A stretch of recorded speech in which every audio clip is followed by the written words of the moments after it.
I want to switch gears real quick. A couple of years ago, no, maybe 2 years ago now, you made a pretty big, I think, strategic move in the way that you started to allocate capital. And the way that I read it was you wanted to make much more concentrated bets where you had higher conviction, and a lot of managing outside capital and things like that kind of prevented that.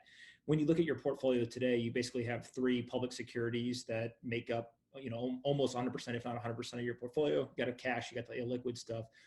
Kind of looking back, good decision, happy with it, would you do it again? And kind of where do you look at now from a just portfolio construction and concentration risk that you take? Like, how are you thinking about it kind of 2 or 3 years into this? Um, it was a great decision. I think the way that it happened was too haphazard. I think that if I had had the courage to believe in myself, I would have probably, instead of let it happen in, um, you know, 4 or 5 kind of cuts, I would have just done it all on one day and walked in and said, here's what's happening. Here's everybody's severance packages. Here's what you guys can make. And, I wish you the best. Sign this and let's be done and shake hands. I didn't really have the courage because it was a process where I was evolving to this place over a year. And so I kind of trickled my way into the decision. Do I regret the outcome? No, I kind of regret the process. I wish that was better. But my setup right now is like, I think to myself, okay, there are two big aspects of my life, and they're measurable in very different ways. So in my personal life, my whole job is to realize kind of two things. The first is, and the coronavirus has been amazing for me, which is I'm powerless. I'm just as powerless as the fruit vendor and just as powerless as the president of the United States. We are all equal in a moment like this, and that is incredibly humbling to internalize. Okay, we're all equal, but it doesn't mean that we're irrelevant. So being powerless is one thing, but we are very relevant. I am relevant to my friends and my family, and I have a responsibility to be really functional for them in moments like this. So it's about maintaining clarity, making sure I realize how lucky I am, being appreciative, staying healthy, helping my family, talking to my friends, making sure that when I see them in moments where they're, when you're cooped up for a month, it's tough. It's helping them. So I've realized that measuring myself in my personal life is about those things. How to stay relevant, but yet realize that I am powerless. How do I be functional and measure my ability to be functional? So I have like a little, stick-it pad, and I write my friends' names on there, and I cycle through it, and I make calls. I have books that I try to read, passages that I try to just to stay focused. And then, when it's time to be with my family, really be present with them. That's how I measure it. In my professional life, I have always wanted to be the best at something. I just didn't know what that was. And I wanted to push myself to try to be the best. And right now I'm in a lucky position where, this is the moment, I think, for me, where I can take, a $3-4 billion balance sheet and 10x it. And so how do I do it? And in doing so, it's not the money, it's proving how good I could be in these moments where I need to be clear-minded, where I need to make really good decisions, where I need to manage my psychology. I'll give you an example. Like, as I told you, like I've been trimming where markets were down 10,000 or 1,000, where markets were up 1,000, where, and I see all these folks who would be like, oh, I clipped the top and I, covered my shorts at the bottom. And I think, wow, I'm an idiot. I mean, I didn't do any of those things. I've just been dollar cost averaging my way to more liquidity, and it would make me feel insecure. But I had to battle through that and put myself in a position now where I have an even bigger cash pile. And I can say, okay, I can make a couple billion-dollar bets here and try to 10x it. And in doing so, I can be part of the solution. I could hire lots of people. I could, solve really important problems that I've always wanted to solve. And I'm putting myself to that challenge. And so I don't regret any of it. But I'm really cognizant of this line, because if I am dysfunctional at home, I will not be functional at work. And if I fail at work, I need to firewall my personal life so that I can still be functional, because uh, this is a moment where I've really I'm trying to learn how to have equanimity. And I think, like, if you look at the best people in work, at any work, they have an equanimity to it. They are humble enough to realize they're a participant, that they're not some all-seeing, all-powerful, omnipotent presence. Um, they wait for their moment and then they participate in a functional way. And that's a real skill, I think. Very few people have it. Buffett Yeah. has it. Very few people have it. Speaking of Buffett, you and him are in somewhat similar situation. I think a little bit different size, and that you have cash on the sidelines. You're being patient. You kind of understand, at least generally, where we are in the cycle, and having that patience will likely pay off. When you go to get aggressive, I think a lot of people are saying, when's Omaha going to move type thing. For you, where are you going to look? Is it public markets? Is it looking at kind of more the hard tech stuff that you've been talking in the private markets? Is it maybe something that we aren't expecting, like real estate or other assets? Kind of, how do you think about, okay, I've got a couple $1 billion. How do I 10X it? There's a lot of risk involved in that, obviously, right? And so how do you kind of think through that? The way that I'm asking the question right now is, first and foremost, what is not going to change? And, there's a bunch of things that are not going to change, meaning um, you're still going to go out eventually. You're still going to travel eventually. You're still going to buy things offline eventually. Um, you'll still, want to make things that will require energy eventually. Um, you'll still need to eat. You'll still need to clothe yourself. You'll still need access to the internet. Um, all what this moment is good at doing is clarifying a hierarchy of needs. And so the first thing that we're doing, and this is for us and my team and I, a multi-week process, is just re-underwriting what are our basic needs. And that's what I'm doing right now. And I'm trying to ask myself just really simple, kind of basic questions where I could look at my kids, and if I tell them, here are the things that will never change, they'll be like, yeah, it makes sense. Um, from there, and we've done this because we're a little bit further ahead in some of those sectors that we identified early. They're not super complicated. But then what we've said is, which companies have now been disproportionately punished despite basic needs that should remain relatively inviolate over the long arc of time? So I'll give you an example. One of the things that this is strained is the internet itself. And within that, I think one thing that we have realized is how misconfigured telecom infrastructure, wireless infrastructure, and the wireless providers functionally are. So let's think about this. They have physical wireline infrastructure. They have very complicated, very expensive wireless infrastructure that doesn't really support massive throughput. They have incredibly complicated, very expensive back office OpEx to run it because they were traditional wireline carriers that try to morph. They spend hundreds of millions of dollars trying to incrementally build capacity, both in terms of spectrum as well as satellites. And then to top all of that shit sundae off, the cherry on top is that they have a physical retail infrastructure that is the only way for you to interact. If you want to switch your plan, if you want to upgrade your plan, if you want to switch carriers, they've been resistant to eSIMs.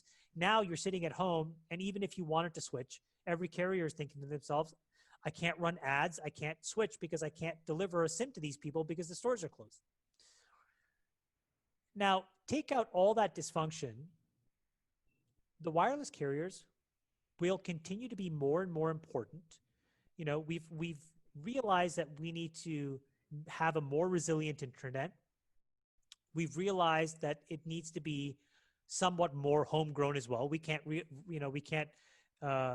on Huawei or Ericsson necessarily. We have to have internal American products and solutions. We need to service the rural areas of the country as well as the cities. Cities have very different, complicated patterns of density and servicing. that are not done well. I mean, like you go to a place like New York City and Verizon is just complete shit. So we know that the outcome is, but we don't know what the path to get there is. And we have a bunch of companies that have just gotten decimated. Now, then if you take that and you overlay those dynamics in emerging markets, what you see already is a bunch of bankruptcies. So that's an example of where we've said, okay, do we step in? Is there a company here that we can buy out of, the Chilean equivalent of Chapter 11 bankruptcy, or Chapter 7 bankruptcy, and what would that look like? Or are there companies that we could get a hold of by buying the debt and then basically transforming it? That's an example. We've been monitoring very closely all sources of alternative data. So what's an example of alternative data? OpenTable has some incredible data. Yelp has incredible data. Second Measure credit card panels. There's a company, I can't remember the name, who we use for footfall data, TomTom, and we use that to build a complexion. And what we're asking ourselves is, what does this show in terms of patterns? Another thing that we've looked at as a result of that is in commercial real estate. So I think that commercial real estate is fundamentally impaired now, because when you factor in, just like you and I are as productive as if you and I, by the way, just think about this. You had flown to San Francisco. We could not connect. You flew back, but you stayed in a hotel. You had some meals, blah, blah, blah. Let's say roughly you spent $3,000 or $4,000 on that business trip. You and I are creating just as much value. It cost us zero. Yep. So the point for you to spend $5,000 of OpEx to generate this asset is going to be incrementally harder for you to justify. It's going to be more out of pleasure and waste than it is out of need. When you factor that into how it will flow into commercial real estate is fundamentally impaired. It's essentially what Tom Barrack has said. But in a world where that commercial real estate is impaired, that's not going to be completely true. Now, there are certain REITs, for example, that only service big box retailers, specifically Walmart, Amazon distribution, and groceries. Now, they've seen 50% drawdowns as well, because you throw the baby out with the bathwater when things like this happen. And so we've been going bottoms up in certain REITs, literally looking at property by property, trying to figure out, are these things valued fairly or reasonably? The thing with this work that I'll tell you is that it is incredibly humbling, because it is unbelievably boring and super fucking tactical. I mean, you got to be a worker in moments like this, a humble worker. Put your hat on, and just grind it out. And it is excruciatingly boring, numbing, time-consuming. But in it is where you'll find, I think, the nuggets. But that's what we're doing. We're prioritizing needs. We're asking ourselves what won't change. And then we're looking at things. And essentially what that leads us to is a bunch of offline businesses or hybrid businesses. The other part of our exercise is saying what things need to change. And all of that leads us to our portfolio of private businesses. And what we are doing there is we've put out feelers, and what we've said to people is like, look, we have buying capacity here. We're willing to be the buyer, but we want control.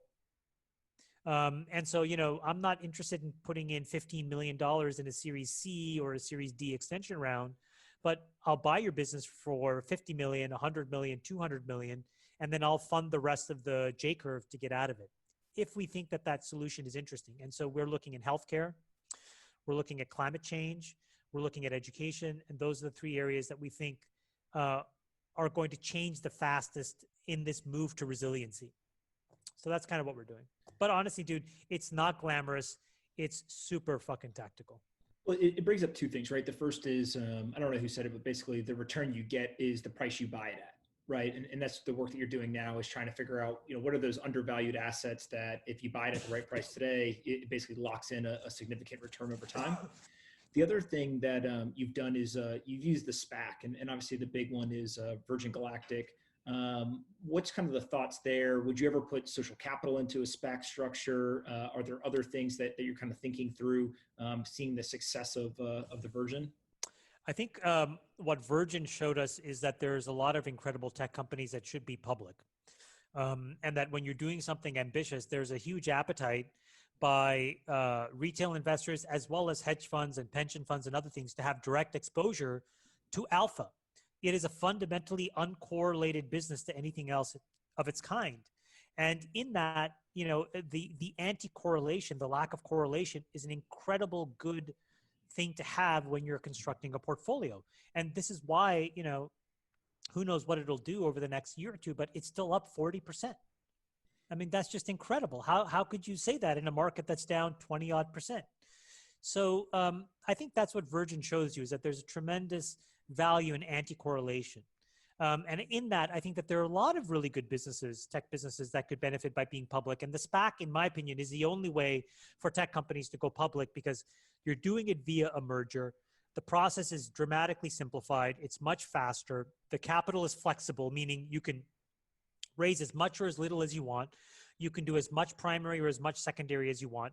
And you have huge benefits for the employees in that there's no lockup. Now, try going through a traditional IPO or even a direct listing. It's a very difficult thing. And I've done the largest direct listing as well. I was the Series A investor and the board member on Slack. And so what I can tell you, seeing all of these processes, is that Slack and Spotify can do a direct listing. Maybe an Airbnb could do a direct listing, although the price is unclear at this point. But most other companies cannot. I think the IPO process is totally broken. And so I think SPACs make a ton of sense. The other thing that I would say is specifically around social capital, my dream is for this to be public. And my objective over the long term is to give individual shareholders the ability to be beside me and be at risk with me. I can't guarantee that I'll make great decisions all the time. But what I'll tell you is I'm on a journey to become the best that I can be, and find kind of truth and control and meaning of my psychology. And that results incrementally, I've seen, in better and better decisions. And I was making pretty good decisions when I was completely dysfunctional. And so I kind of feel like if the more functional I get, I should be making really good decisions. And so I would love for it to be public. I would love to take a shot at building the next Berkshire publicly. I would love to have annual shareholder meetings. I would love to, have conversations with you multiplied by, the hundreds of thousands of people that listen to you. I would love to have that connectivity to people. I would love that. And I would love to have the honor of being in people's portfolio as a way of just being a smart, next generation thinker.